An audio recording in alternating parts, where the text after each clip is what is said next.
ajolo lu cultural heritage tin wa medo wanen kit chama ngo ma lu chamo wati ko kono ma ki pir mera pir kin gang en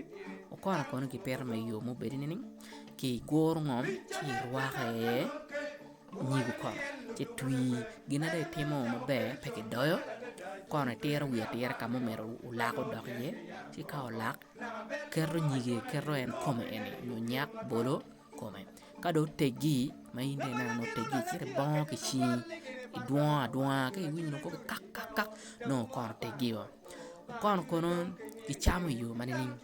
kono ki chamo yo ma itwar chamo ne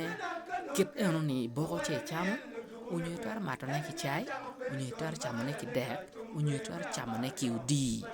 kono luo no tiu kere me kara me kech e kar ma kech tek kiri ka dwe ma bichil dwe ma biro dwe ma bor mano dong jimmy jem chok ki poro eni luo gi chamo kono kiteru ni ni kono kiteru yo ma yor dede bone kiteru ke la yata pe bo wache ko nen kit ma kiteru ke kono ngoma ke timo ma mete bebe mero jimi ma dum tutwal e baro kono ka e baro chwero shini ma nyige ti yeni en nen kit ma itikana na ene ci do not ready ma boha ka e luoko kono ichano iluoko chuporia onyogu piandu nene gitiu ka gulu ento don logo kwanya gulu wako don watiu ki chuporia iluoko chuporia maleng ci ichano kono ye ka ichano umo tengi pot la bolo unyo pot kabi wak yang podonye ye unyo ko kat ki woko ki umo wiye kit ma itikana nene enu ni ma itikana nene ene keno palu ketalu giteru kare eni ma enero ni aye kono madong ki boho uchie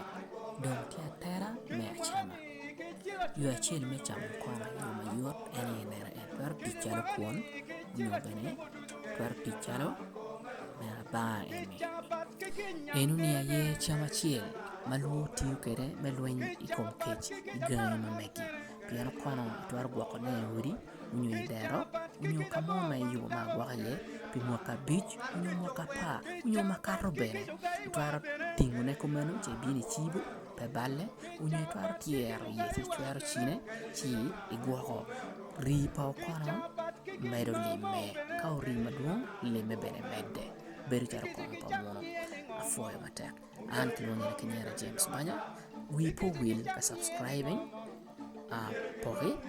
mi tami man lu cultural heritage dwako te kwar mamegwa